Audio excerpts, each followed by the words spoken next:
In 1942, amidst the chaos of World War II, our hero Max Veyton parachutes into the desert of French Morocco, ready to kick some spy butt. After a long and grueling journey, Max stumbled upon a road and a car conveniently appeared. Just your typical spy stuff, right? The car handed him a suitcase full of goodies, including 2 firearms, money, and a ring for a woman in a purple dress with a hummingbird. Because, you know, all good spies carry around engagement rings just in case. Max then found himself at a fancy restaurant on the Costa Blanca where he was given a set of keys. They were the keys to a parked car where he could store his suitcase full of spy gear. I bet that car was a real head-turner. Max's eyes locked onto a woman in a purple dress with a hummingbird, and boy was she a stunner. Marianne greeted him with a smile and they pretended to be a married couple in front of her friends. Smooth move, it's like we're watching a classic spy movie from the comfort of our own homes. As Max drove to Marianne's apartment, he couldn't help but think that his French accent was not exactly convincing. He hoped that his high school French classes would finally pay off. But when he arrived, Marianne was more interested in their cover story than his accent. She noticed that one of her nosy neighbors was spying on them and gave Max the role of a loving husband. Max was up for the challenge, but he wondered if he was convincing enough. He tried his best to play the part and hoped that the neighbor was not a secret spy. As they settled in, Max couldn't help but wonder what had happened to Marianne's team in Paris. He tried to ask her, but she quickly shut him down. It was another beautiful evening in Casablanca. Max and Marianne were up on the rooftop enjoying the view. Max was taking in the breathtaking skyline, while Marianne was keeping an eye out for any potential threats. She told Max to give her a hug and act like they were long-lost lovers reunited, trying to throw off any potential spies. Their mission was to take out the Nazi ambassador, and Marianne had worked tirelessly to get an invitation to the party where he would be. She was running around town like a chicken with its head cut off, making connections and introducing Max to anyone who might be able to help them. As they sat there enjoying the view, Max's eagle eye noticed a suspicious character staring at him. He knew it was a Nazi officer, and the jig was up. Max sprang into action, grabbing the officer and choking him out before he could alert anyone. After that close call, Max had some questions for Marianne. She had been tight-lipped about Paris before, but this time she spilled the beans. It turns out some of her teammates had gone rogue, putting the whole operation in jeopardy. The next morning, they went out to the desert to practice their shooting skills. Marianne was as cool as a cucumber, preparing Max for the big showdown. The time had finally come to take out the Nazi ambassador and end the war once and for all.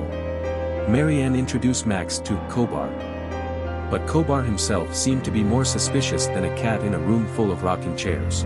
Max, on the other hand, was more concerned about missing his poker game than anything else. Marianne had mentioned it in passing, not realizing that it might put a damper on their plan. But luckily, Cotillard was a poker enthusiast and suggested a game to Max, promising that if he won, he wouldn't have to attend the party. Max had a confident look in his eye as he began shuffling the cards with expert precision. Cotillard had no idea what he was up against. But as the cards were dealt and the game began, it became clear that Max was going to lose. He chose a card even though he knew it was a lost cause. When Cotillard revealed his jack, Max was resigned to his fate. He had to attend the party. And so, with a feeling of impending doom, Marianne and Max set off into the desert, unsure of what awaited them. As Marianne and Max showed up at the party, they found weapons under their table, and their plan was running smoothly until an unexpected explosion outside the ballroom caused a stir. But little did they know that the explosion would be the perfect cover for them to take action. With the chaos around, they seized the opportunity, flipped the table, and took the weapons with them. Max shot the ambassador and they managed to escape unharmed. Once Marianne had completed her mission, she was left with a perplexing problem. What next? Lucky for her, the dashing Max, who had fallen head over heels for her, had a solution. He popped the question and begged her to elope with him to London. After tying the knot in a gorgeous ceremony, Marianne's life took an unexpected turn. She discovered that she was soon to become a mama bird. But as fate would have it, the stork decided to deliver the baby in the most inconvenient of circumstances. Just as Marianne was about to give birth, an explosive event outside the hospital caused a blackout. But never fear, Max and a few brave nurses came to the rescue, delivering the little bundle of joy under the beams of their trusty flashlights. But life was not all sunshine and rainbows for the newlyweds. In a shocking turn of events, Max received a visit from an officer, informing him that his beloved Marianne was under suspicion of being a sneaky German spy. Max, being the devoted husband he was incensed at such an accusation.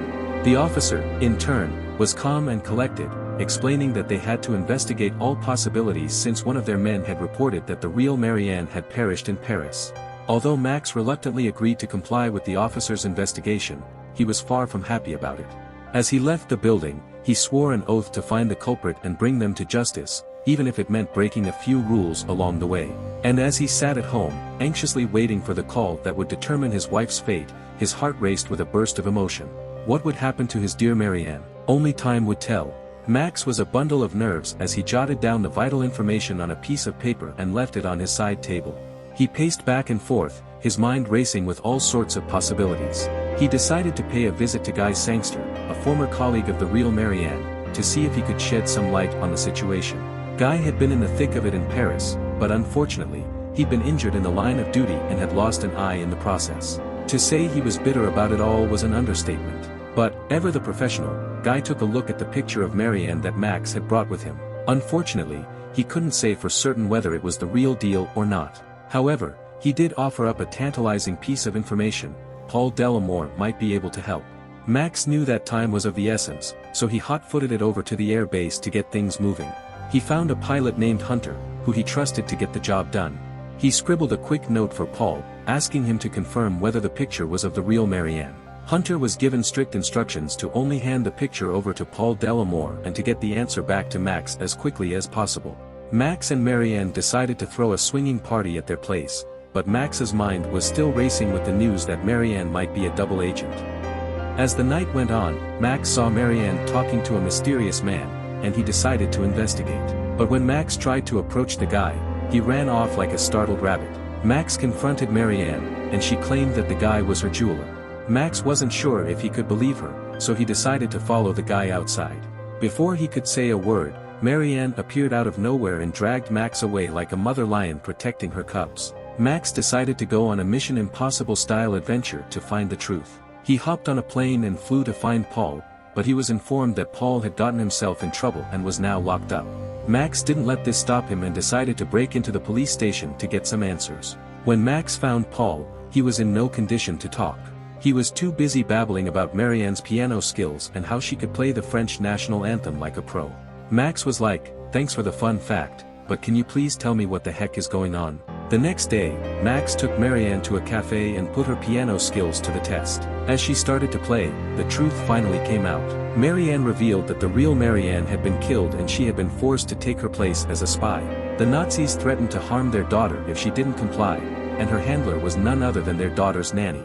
Max was outraged and demanded to know if Marion had given the Nazis the information he left on the table. She had, and Max knew he needed to act fast to protect his family. So, he did what any loving husband would do and went on a murderous rampage, taking out the nanny and the jewelry shop owner before heading to the air base. But, despite all his spy skills, Max couldn't figure out how to start the plane, and they were forced to come up with a plan B. When Max's senior officer showed up, Max probably wished he could disappear into thin air. But instead, he tried to explain that Marion was being blackmailed and he had killed the blackmailers in her car. Not the best excuse, Max. And then, Marion pulled out a gun from the glove compartment like it was a freaking magic trick. She shot herself, leaving Max and their daughter in shock. I bet Max wished he had a time machine to go back and avoid this whole mess. The officer then told everyone that Max killed his wife when he found out she was a spy. Talk about fake news, am I right? Years later, Max and his daughter settled on a ranch, with Marion's pictures all over the place. It's like they were trying to start a fan club for her or something. Don't forget to hit that subscribe button and turn on notifications so you don't miss any more thrilling stories like this. Thanks for tuning in, folks.